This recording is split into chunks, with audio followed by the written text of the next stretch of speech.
Hey, everybody. Welcome to the latest installment of 10 Minutes on Brand. I'm Will Straughn, Chief Growth Officer here at Focus Lab. And this week, I'm very excited to be joined by Amy Nance, brand writer here at Focus Lab, to discuss brand communications and how they can evolve in potential times of economic uncertainty.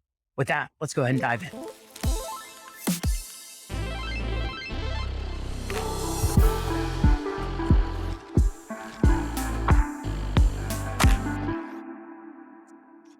All right, Amy, I am really excited to get to talk to you today about brand communications, but also excited to kind of get your point of view on things. I'm sure you see the news and everything that's been hitting, the tech industry over, the first 6 months of this year about recession. So I'm really excited to talk to you about brand communications, but also how they can play an important role in a brand's ability to navigate through recession. So thanks for joining me today.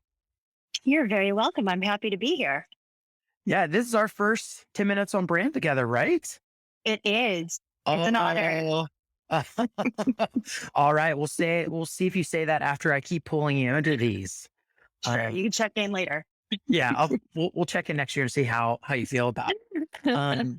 Well, we only have 10 minutes, so I always like to dive in quick. So my first kind of question that I have for you is, in times of potential recessions, why might a company look to prioritize brand Mhm. communications? Yep. So the short answer is that brands have the power to pull their companies through tough times. We know that the average modern day recession lasts Mhm. about 10 months, but that doesn't happen overnight. It doesn't arrive overnight. So it's not as if there's this dramatic shift to or from perfect economic health. It's more of an incremental thing. And that's the space we find ourselves in right now. So it's a really kind of uncomfortable space to be in. We're not quite there, but we Mhm. kind of see it looming. Yeah. And the tendency, I think, for businesses, for companies, is to retreat, to conserve, to maybe make some swift moves that will, Mm. in some senses, work against their brand promise.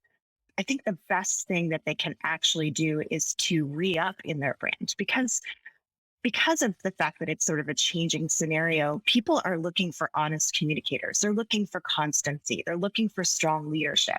Mm. They respond to messages that are adapting to what's happening without reacting to it. So it's a kind of balance, a really nuanced way of addressing what's happening, being honest about it, but also not doing something that moves so radically away from who they are. So I think that that's one of the reasons the brand has the ability to help people weather these uncertainties and to give them the sort of confidence that things are going to be okay in the end. I believe that Mm. people, internal teams and prospects, customers look for that in brands. Would you mind clarifying, exactly what brand communications are? I know you and I know what it is because we deal in it every single day, but I think a lot of people, when they think of brand, they immediately think of, your logo and your color palette. But would you be Yeah, able to give sure. us like a quick definition of what brand communications is too? Yeah, so brand communications in our hands really means all of the verbal identity pieces that go into creating your brand. So everything that's basically not visual, messaging, brand story, core and foundational messages, audience messaging framework. So it really comes down to messaging just Yeah. happening in a variety of different ways. And then also voice and tone. So the way in which we convey those messages, our personality, basically.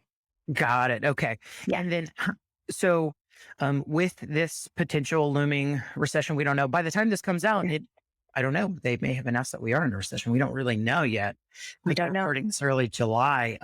Yeah, But my next follow up question is, how should brand communications change to reflect potential economic uncertainties? Are there some key things that brands should do? absolutely.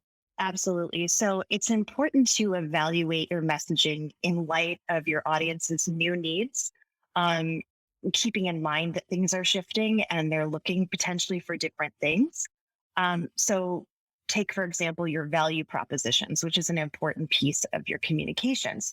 How can you frame those value propositions in a way that's mindful of what's happening now and reassures people that the value that you bring is still being offered? Similarly, if you have a new value that you can provide, so in other words, your product or service is speaking to some newly unveiled need on the part of your audience, whether that's emotional or it's tangible, How can you emphasize that? Can you adjust your value propositions to account for that as well? So again, it goes back to that piece where you're showing that you're adaptable, you're showing that you're stepping into the moment and taking an opportunity to reassure and to convey value without making a really dramatic shift one way or the other. So Yeah. value propositions, yeah, but there are a couple of other things too. It's a good time to look at your the larger narratives that you're telling. So brand story, it's important to look at that. It's important to bring forward your mission, vision, and purpose into your communications to sort of reiterate that you have these values and you can speak to them and that they are important and can help people kind of navigate through difficult things. Gotcha. So yeah, Yeah, it's you want to make sure you update your top tier messaging so you don't come across tone deaf, I guess, too, right? absolutely. If it's just like a kumbaya, come on, everything's great, we're having the best time of Right. our life, like probably need to address your tone there a little bit. Yeah, that's the last piece I would recommend is that you really want to reevaluate your voice and tone because you want to you want to be telling the story that aligns with your audience's experience at all times if you can. And it's really important to adjust that tone to make it appropriate to the occasion. Again, without making a huge, not overhauling things significantly, but really investing in it and making sure that you are conveying things like empathy and relatability and steadfastness and consistency. Those are the things you want to telegraph to your audience because brands are not just capable of creating compelling messages, they're capable of creating feelings, and those feelings create connection. And when you're able to convey to your audience that there's a sense of safety and a sense of belongingness, that goes a long way to strengthening brand loyalty and growing more of it. Yeah, no, for sure. I mean, when you think about the B2B tech products that we use in our day to day, we forget how connected we are to those. Yeah. So I think, making sure this is a time that these, brands are leaning into empathetic messaging and building their communities. It's what everyone's going to be craving for the rest of this Yeah. year, right? Because everyone kind of got back to business. We came out of Right. a pandemic, which was brutal for a lot of people, but we were finally starting to get to a little bit of a sense of normalcy. Yeah. But it is time to make sure we didn't lose sight of the community, make sure we're kind of lifting each other up. And people are going to look to the brands that they surround themselves to do that for. And they will not That's right. forget which ones, or I guess they will remember the ones that were there and the ones that weren't. So Yeah. who is going to shift to evolve? We're getting close to our end of 10 minutes. I got one more question I think I can squeeze in here. Yeah. Yeah. Um, do you think brand affects internal culture, particularly when people may be feeling on edge right now? Absolutely. I think that the way we convey ourselves to our external audience goes to our values. And when our internal audiences see that we are living out our values, that goes a long way to uniting them, aligning them around the same purpose, making them feel proud of their brands, and investing themselves in it again. It's that reassurance piece, it's that sense of confidence. So we tend to think of ourselves as always branding externally, but most of us brand toward ourselves as well. So it's important to remember that our internal communications can carry forward that voice and tone work, any new value propositions we may have for the team, and to reiterate our core values. Core values are important. It's kind of like if organizations, one of their core value is all for one, Yeah. and they're not mentioning the looming recession at all, Hmm. employees can feel a sense on edge, and then they're going to not really have Yeah, much faith on that core value, right? But if that's that right. organization is presenting their team with clarity, that might not be comfortable, but they are providing clarity to everyone. They're not avoiding talking from the subject. That Mhm. would be an appropriate example of they are kind of walking in, in the path of that core value. So they're actually holding true to it. Okay, Yep. awesome.